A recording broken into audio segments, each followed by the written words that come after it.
Nangyari na ba sa'yo to? Habang nag-scroll ka sa social media pagkatapos ng trabaho, matapos suungin ng traffic, either by commute or private vehicle, nakita mo na ang ilan sa mga dati mong kaibigan o classmates na matagal mo nang hindi nakikita ay nagpapatayo na ng bahay, yung iba nakabili ng bagong sasakyan, may na-promote sa trabaho, yung iba naman nagpakasal na, at yung iba siguro pa na yung travel at talagang maganda na ang takbo ng buhay. At saka mo naisip, anong ginagawa ko sa buhay ko? Andyan nang magigilty ka kasi hindi sapat ang ginagawa mo, hindi ka magaling, mag-aalala, mag-overthink at mababalisa na. Kahit may trabaho ka naman at nakaka-afford ng iyong basic needs, ay parang naukulangan ka pa rin sa ginagawa mo o sa iyong sarili. Marami sa atin ang nakakaramdam na hindi nila nagagawa ang dapat nilang gawin o hindi sila nasa tamang lugar sa buhay.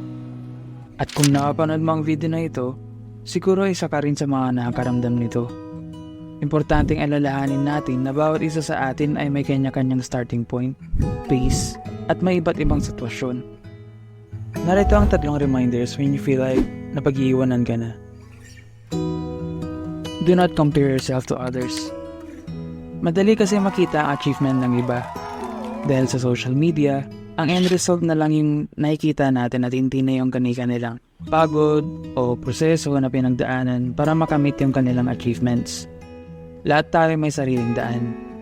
Yung iba ay nagsimulang may kaya na, yung iba ay nagsimula from scratch. Kaya hindi wise na ikumpara ang sarili sa iba. Mas maigi na mag-focus tayo sa sarili nating progress at siguraduhin na i-celebrate ang small wins para hindi tayo ma-burnout sa ating journey. Remember to enjoy the process.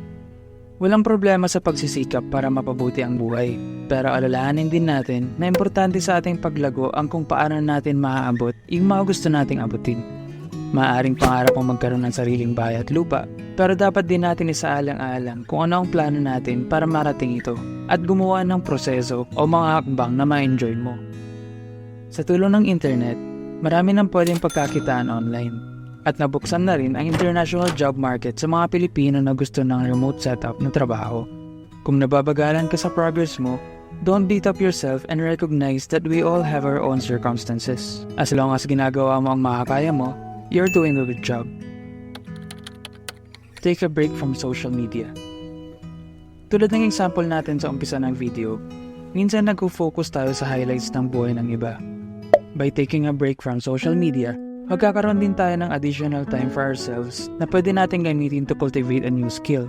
May mga libreng courses ang Google na pwedeng makatulong sa advancement mo sa iyong opisina o sa paghahanap ng bagong trabaho. Pwede kang mag-aral kung paano mag-bake at ibenta ito online. Pwede mo rin i-devote yung time na yon for exercise or hobbies. What's important is to divert our attention from too much social media if you're having these thoughts na napag-iwanan ka na. Instead of spending your time in mindless scrolling, you can do more meaningful things na magbibigay din sa'yo ng sense of fulfillment. Sana ay nag-resonate ang mga reminders na to sa'yo. If you enjoyed this video, please like and share this to someone na makaka-relate sa topic natin ngayon. You can also subscribe to my channel to support and encourage me to create more videos. Thanks for watching.